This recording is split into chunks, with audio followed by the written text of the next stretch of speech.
Hi, everyone. My name is Larry Valou. This is the seventh posting in my Fresh Look At series. You can find the other posts on my LinkedIn page. This one is different since it's not discussing any automotive concepts.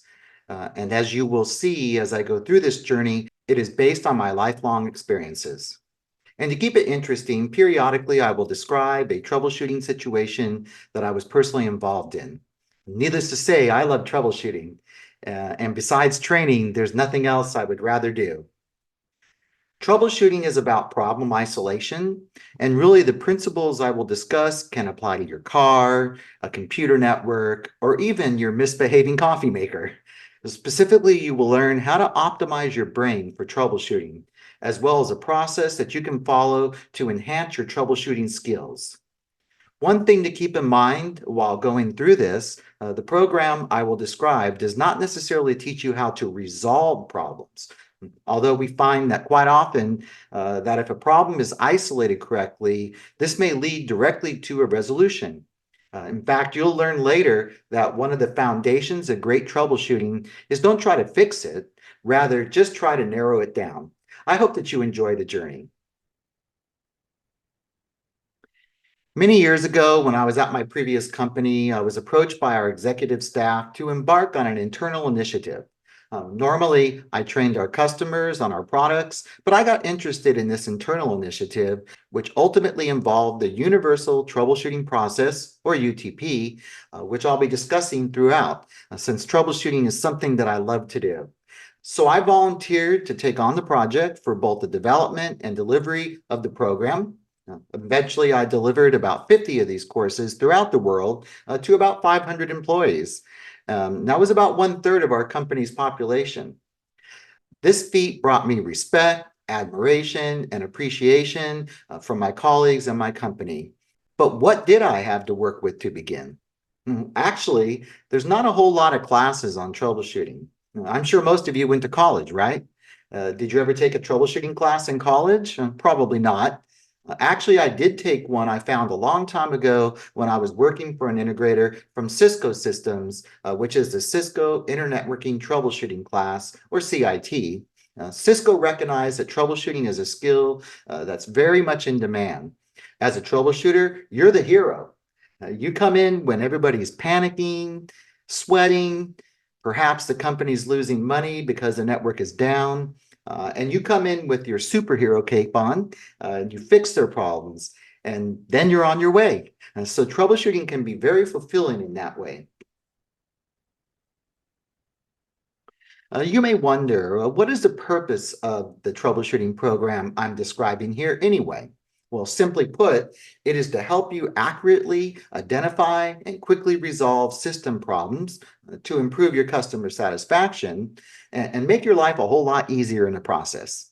I doubt any of you would say that your job is already too stress-free.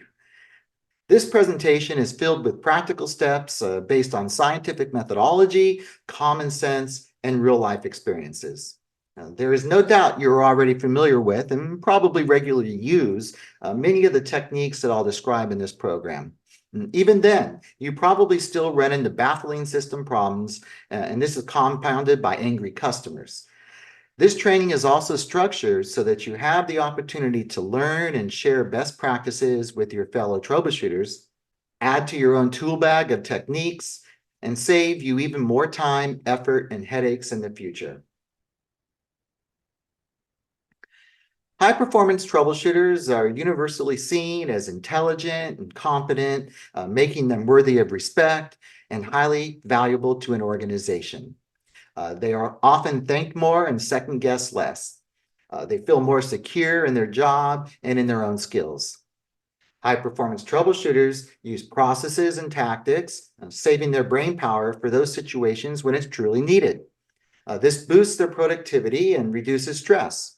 By consuming less mental energy at work, you save mental energy for those activities outside of work too, such as hobbies, sports, and time with your family and friends, just to name a few. Finally, high-performance troubleshooters tend to lead happier lives.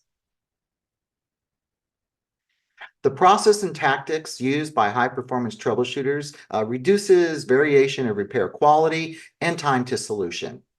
High-performance troubleshooters can give much more accurate answers to the question, how long will it take to fix it?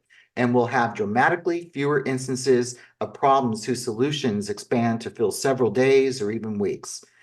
So if you do technical work, each improvement in your troubleshooting productivity improves your life as a whole. You may have heard someone say, well, troubleshooting can't be taught or learned. Well, if that were true, then among all human skills, it would apply only to troubleshooting. What I mean by this is try to substitute some of the following phrases for troubleshooting in the statement and see how silly it sounds. Sales can't be taught or learned. Basketball can't be taught or learned. Math can't be taught or learned. Software development can't be taught or learned. Those all sound silly, don't they? As an example, let's say someone believed that swimming can't be taught or learned, and further believed that it's an inborn ability that you either have or you don't. Well, if that were the case, then why do champion swimmers have coaches? Of course, at a world-class level, natural ability is necessary, in addition to coaching and practice. But at a functional level, which is really the level required to do a productive job, learning and practice trumps mere ability every time. Troubleshooting productivity is just like every other human activity. It's a spectrum. It can always be improved. It can be taught and learned. So if you are taught and understand the mindset, process, and tactics of troubleshooting, you will be far more effective than even somebody who has superior intellect, technical knowledge, but lacks knowledge of troubleshooting mindset, process, and tactics. It's vital you believe what's being discussed here, because if you believe that troubleshooting can't be taught or learned, and that it's an inborn ability that either you have or you don't, then whether you believe you can or you believe you can't troubleshoot, well, either way, you'll be unable to improve as your mind won't allow it. And if you don't keep improving, you'll miss out on a lot of professional and personal benefits, and others will pass you by. When the going gets tough, take a break. This is related to the attitude. You must have the right attitude to avoid panic, because panic is crippling. You stop thinking and you start doing the wrong things. Once I was trying to solve a problem, my customer's network was operating strangely, and I was working on it all day. Finally, it was about 8 p.m., and I was just going in circles, and I was starting to get into a panic mode. Finally, I just told the customer that I was leaving now and there's nothing more I can do today. Well, they were reluctant to let me go, but I left anyway. So I started driving away. I got about a mile down the road and I had an epiphany and made a U-turn and got back in and fixed the problem. That's because I took my mind off of it and I got out of that panic mode. I like to say that when you can't remember something or it's right on the tip of your tongue, the best thing to do is stop thinking about it. The minute you take your mind off something, which is hard to do sometimes, or the minute you become distracted, bam, it comes right back into your mind. That's your subconscious mind, and your subconscious mind is extremely powerful. Oh, and you want to know what the root cause was? Well, it turns out that somebody plugged in an old Apple printer that was set to auto-configure its IP address on the same subnet as their main server. It would listen to the traffic to determine the subnet IP and then randomly select a value for itself. And it just so happened to select the server's IP address. So two machines with the same IP address. Well, typically the server would respond faster than the printer, but when it was busy, the printer would ingest the traffic instead. And of course, not responding to the request correctly. Similar to fuzzing, I suppose. So some machines would get the correct response and some would not. Even the same machine during the same session could fall victim. Talk about being intermittent. As stated here, it's not how smart you are, it's how you operate your brain. An example of this is how some very bright and knowledgeable students freeze up while taking tests, while others, maybe not as bright or not as knowledgeable, seem to have an easier time. So somebody taking a test is best served by operating their brain in a manner optimized for test taking. As an example of this is to try and answer the easy questions first, using what you've learned from them to answer the tougher questions later. This is just as true with troubleshooting as it is with test taking. In fact, the purpose of this program is to teach you how to operate your brain in a manner optimized for troubleshooting, and then to provide a plan for you to put these brain operations to use in real-world situations. As you make your brain operations more optimized for troubleshooting, your troubleshooting productivity increases, bringing about the benefits previously discussed. Brain operation is made up of many components. So these components are beliefs, natural abilities and talents, likes and dislikes, fear, mood, priorities, perceptions, prejudices, energy, habits, techniques, and facts. And beliefs are the most important component in the preceding list because your beliefs either influence or completely rule all the rest. For example, if you believe you should be 100% honest and always try to achieve a win-win outcome, you won't be an effective attorney. The statements like, it's not what you know, it's how you organize your knowledge, and don't try to fix it, just try to narrow it down, comprise the most fundamental elements of brain operations specific to troubleshooting. To be a high-performance troubleshooter, you must completely believe in these two sentences. You must believe them, you must consistently keep them in your conscious mind while troubleshooting, and you must make them into habits. Do these things and your troubleshooting productivity will be consistently astonishing. Knowing a lot of industry terminology and jargon may sound impressive, but walking acronym dispensers don't necessarily make great troubleshooters. That's because troubleshooting requires knowledge to be organized as components and their relationships. The best knowledge organization for troubleshooting is expressed as a block diagram. One look at the correct diagram and you know exactly what test points rule out what sections.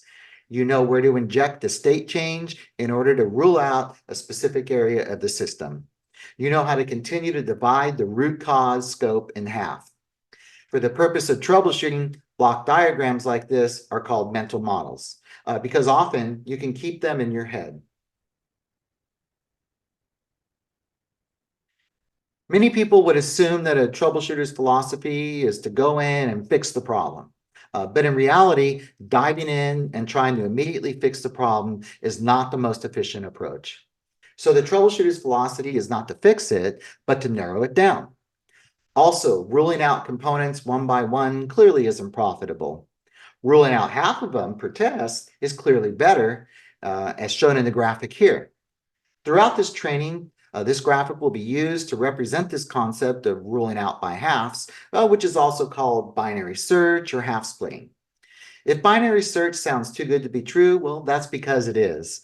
In real life, perfectly symmetrical splits are rare, and as you'll learn, exact half splitting must be tempered by the quadruple trade-off: even divisions, ease, likelihood, and safety, which we'll talk more about in just a moment.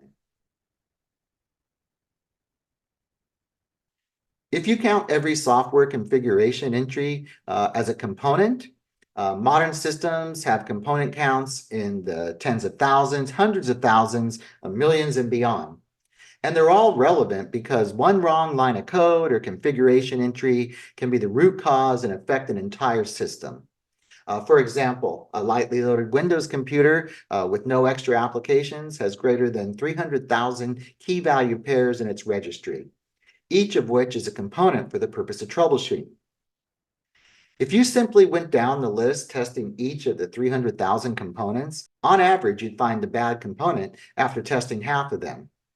If each test took a minute, running 150,000 tests would take 312 8-hour days to repair. So ruling out components one by one clearly isn't profitable. However, as shown by the chart here, ruling out half of them per test is clearly better. By ruling out by halves, if each test averaged 1 minute, you'd solve it in 19 minutes. This ruling out by halves is also referred to as binary search, half splitting, or diagnosis by division. Well, if binary search sounds too good to be true, that's because it is too good to be true. In real life, exactly symmetrical splits are rare, and as you'll learn following, half splitting must be tempered by the quadruple trade-off discussed next. In the real world, exact half splitting must be tempered by the quadruple trade-off. The quadruple trade-off is in itself the art of troubleshooting, whereas everything else is like a cookbook. How even can your even divisions be? What's easier to do? What tests are more likely to succeed? What can be done safely? For example, if a particular test is extremely easy or a test for something exceedingly likely, it might make sense to do it, even though it's not designed to half split. Something to keep in mind, in real life, a high-performance troubleshooter repeatedly narrows down the root cause scope using the quadruple trade-off applied to the system's mental model to solve most reproducible, non-intermittent problems in a few minutes to a few hours. If solutions for reproducible problems frequently stretch into days, it's an indication of room for improvement in optimizing your mind operation for the task of troubleshooting. Of course, intermittent problems are much more difficult to reproduce, although these techniques can even help with those. We've already seen that the troubleshooter's philosophy is don't try to fix it, just try to narrow it down. That's easy to say, but much harder to deploy in the real world, especially in heavy pressure situations. In order to guarantee that you continue to follow the troubleshooter's philosophy, especially in high pressure situations, you need to repeat the troubleshooter's mantra every time you decide on your next diagnostic test. How can I narrow it down just one more time? I was once installing all new network hardware for a very large client of ours. Much to my dismay, they insisted on redoing their entire cabling system at the same time. Usually I operate under the condition of only changing one thing at a time, but this was out of my control. And unbeknownst to me, they were actually changing a third thing, which I will expose soon. After everything was installed, none, I mean none, of their computers can communicate with the network. And of course, not with each other either. The kicker is all the interfaces were showing a good link. They spent 2 days trying to troubleshoot it before calling me back. I first listened to what they already tried to do, spanning tree protocol on or off, link settings to auto and fixed, tracing the physical link with a network analysis tool, and nothing worked. So I then calmly started asking them about some things. The questions to them at least seemed basic and they were getting annoyed, but I calmly persisted anyway. What else beside the cabling and the network hardware changed? They thought about it and were reminded that they recently bought a truckload, well, at least enough for each computer, of new network interface cards, NICs, at a really good deal. I would soon find out why. I asked them to read me the part number off of a NIC. The response was a 3COM 3C509C-T4 NIC. Do you see the problem? These NICs required all four pairs instead of two. And even though the cabling included all four pairs, the switch ports only supported two, as in -TX, which was much more common and still is today. The interesting thing was each end would still show linked. It's no matter how they got a really good deal, right? The moral of the story is to first try and get a complete problem description. More on that soon. In this presentation, you'll learn that there are three basic components or pillars to successful troubleshooting. One, to adopt the right attitude. Two, to acquire the right technical knowledge. And three, to follow the right troubleshooting process. Now let's dig a little deeper into each of these components. As just mentioned, there are three pillars to successful troubleshooting: attitude, technical knowledge, and process. Adopt all three, and you can't help but be a success. Remember, troubleshooting can be learned, and it's not an inborn ability that either you have or you don't, and practice does make perfect. Stick with these pillars, and you will improve over time. The right attitude includes the troubleshooter's mantra and the troubleshooter's philosophy. Believe in the process and troubleshooting will be easy. Measure more and think less. And don't try to fix it, just narrow it down. So when the going gets tough, ask yourself this simple question: how can I narrow it down just one more time? The right technical knowledge includes having mental models, either written down or literally in your mind. You do need to have knowledge of both the underlying technologies and the system under repair. Of course, as we discussed before, these can be learned. And finally, the right troubleshooting process is the 10-step Universal Troubleshooting Process we know as UTP, developed by Steve Litt of troubleshooters.com. At any point in the 10 steps, you may find it useful to repeat the mantra, how can I narrow it down just one more time? Now let's review each of these pillars in more detail. Every top athlete will tell you that a winning attitude is absolutely essential for top performance. In fact, most top athletes continually work with a sports psychiatrist to keep their minds in shape. A winning attitude is basically how you operate your brain. Sound familiar, doesn't it? It's important to first believe that the process of elimination is the key to troubleshooting success. Eliminate what is not causing the problem, and you will eventually find the real cause. Substitute diagnostic tests for trying to outthink the problem. Don't just jump to conclusions or solutions. Just keep narrowing it down. Or in other words, eliminate possible causes and soon you're left with the root cause. Something else to consider, be on the lookout for attitude derailers like panic, anger, mental blocks, and even arrogance. Leverage your team by asking for and offering help. And when it all else fails, read the manual or RTFM, which is stated a little bit differently than you're probably used to on this slide.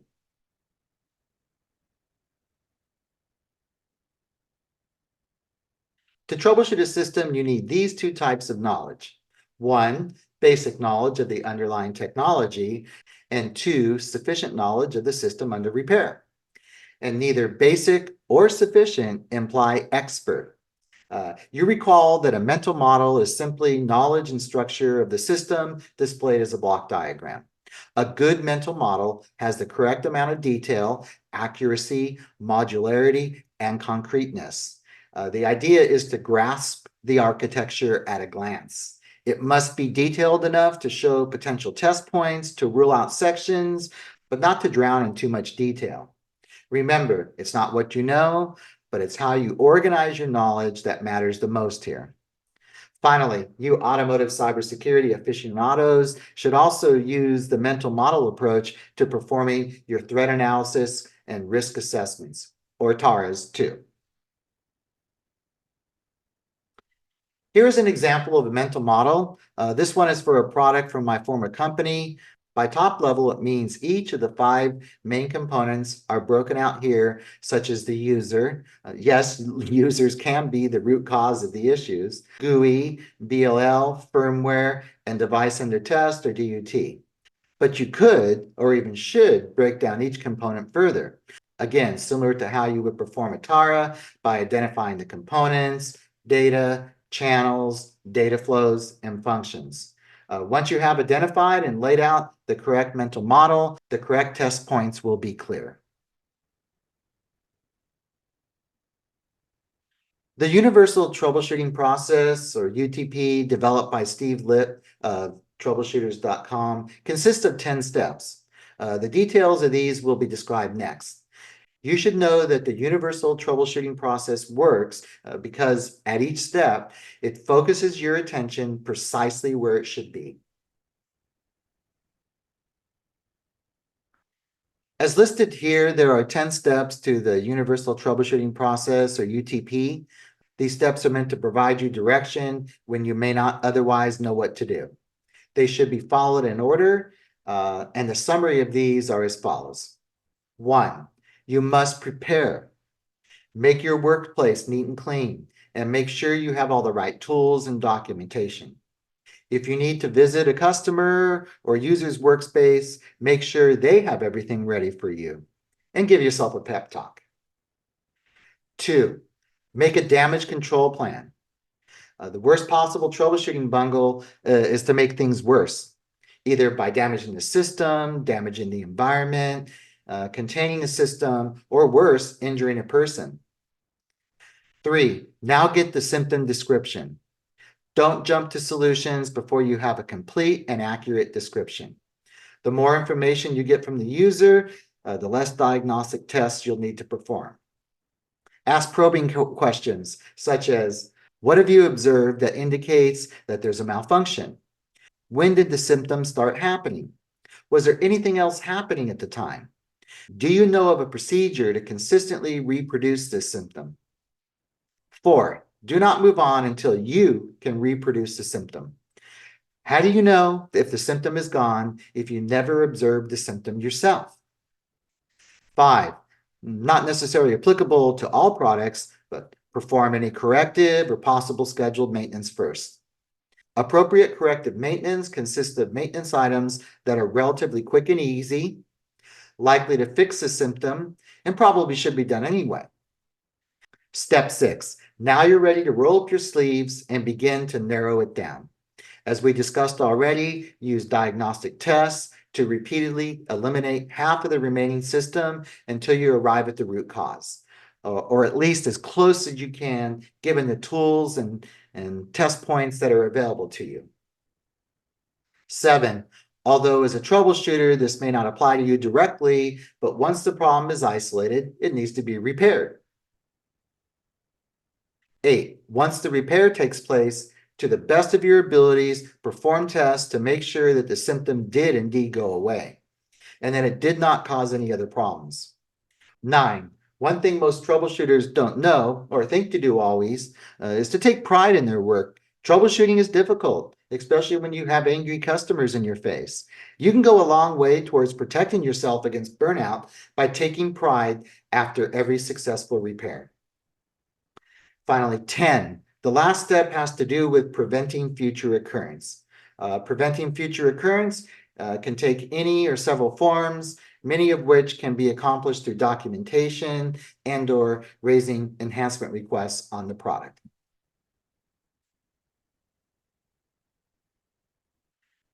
Relative to applying the concepts I'm discussing here, previously I worked as a system integrator, and I did a lot of network design, installation, and troubleshooting. Whenever I approach a difficult problem and I'm getting input from people and feedback from the system, I always took everything with a grain of salt, meaning I was skeptical and doubted everything. That may sound kind of bad in a way, like if you're the one with the problem and you're feeding me information and I'm doubting everything you say. Well, you have to avoid making the big mistake, which is to make no assumptions. I observed what I heard, wrote it down, but I didn't think that it was the end all because I could have interpreted it wrong. The person could have explained it to me wrong or something like that. The next thing I found when I was troubleshooting, and it used to annoy people, but I really wanted to understand the problem. Whereas the customer, the client, they just want to say, my network's broken, so fix it. So I would start asking questions and start querying, and also to find out if there was anyone else I could talk to.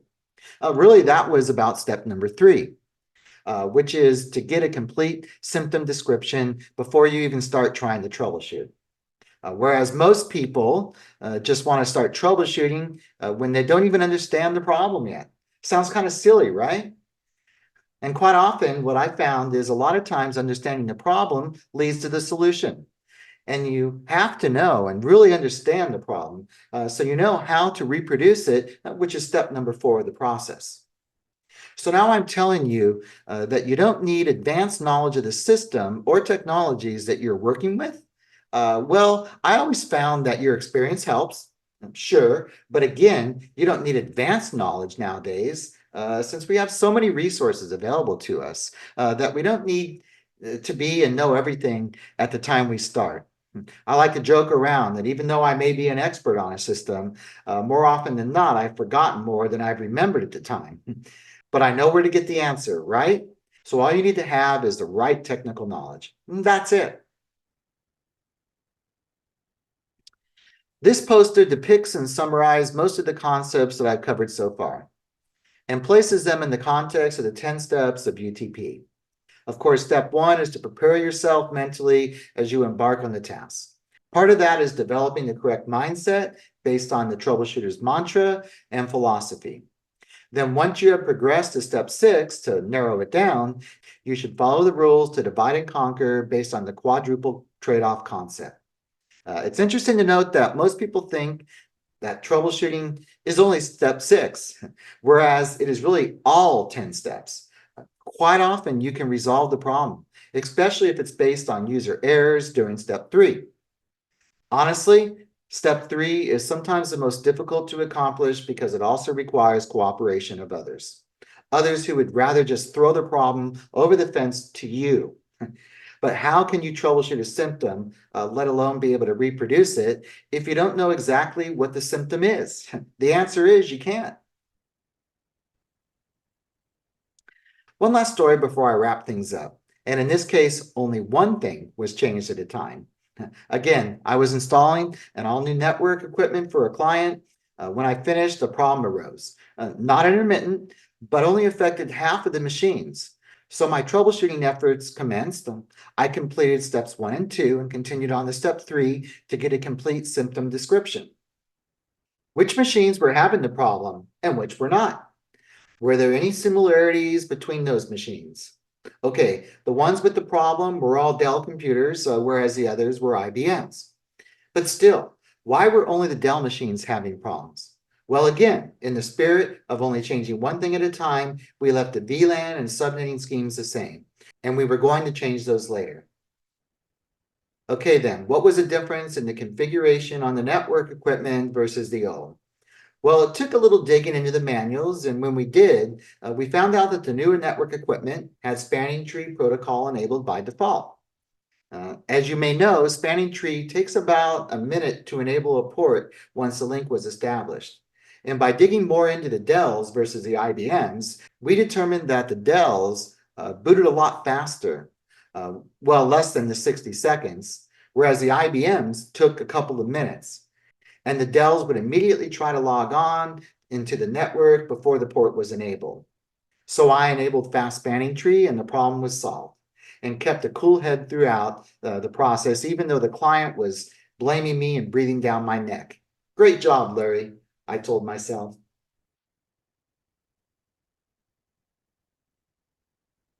So now that you've learned the basics, and to a certain extent, that should be enough.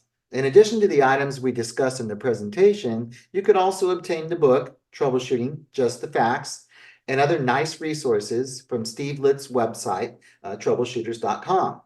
That will enable you to also read about other important concepts like multiple techniques to keep narrowing it down, how to perform a bottleneck analysis, and how to deal with intermittent problems, to name a few. When asked the question, will you really do what you just learned in your daily work? Many troubleshooting course students respond, well, if I have the time. Okay, this is actually a fair reply, because even though it's obvious that using what you've learned in this course will save you tons of time, when you first deploy it, changing your habits could actually slow you down. You should commit yourself to this development plan over a contiguous span of 8 weeks. Write this plan down. Remember to remind yourself of where you are at the beginning of each day. Mark off what you have completed.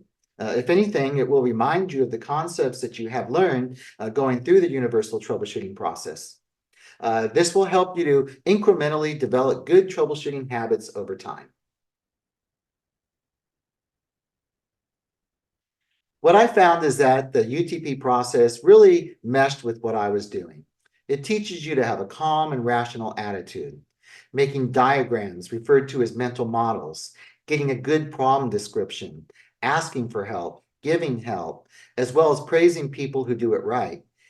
You saw that they've been working on a difficult problem. Give them a high five, pat them on the back, and say, good job. So your mindset is critical. What the UTP program helped me to think about was to become more systematic about things and do things more deliberately. Have a plan written down as to how you're going to approach the problem, including the damage control plans so that you're thinking in advance about what could possibly go wrong. You want to avoid those things because the worst thing you want to do is to make the problem worse, right? And then really shifting your focus from the solution to the process of how you're going to map and measure things that will lead to reaching of the solution naturally. Okay, and also remind yourself to take pride. Because we all have difficult jobs. We're often in difficult situations. Sometimes a manager is mad for you for not solving it quick enough, or a customer is in your face. And sometimes you just want to avoid burnout. So remember to take pride in what you do. Don't worry, be happy. You have completed the first step to improving your troubleshooting skills. You got to love completing something. You should know that the Universal Troubleshooting Program was designed to make you a more effective troubleshooter. However, viewing this presentation was only the first step to completing the program. Your next step will be to read and understand the book, Troubleshooting Just the Facts. You could also reach out to me to personally train your team. I hope you will embrace and deploy these concepts because it will help you to lead a happier and more productive life. I know this sounds silly, but it's proven to be true. Thank you for your attention and your time.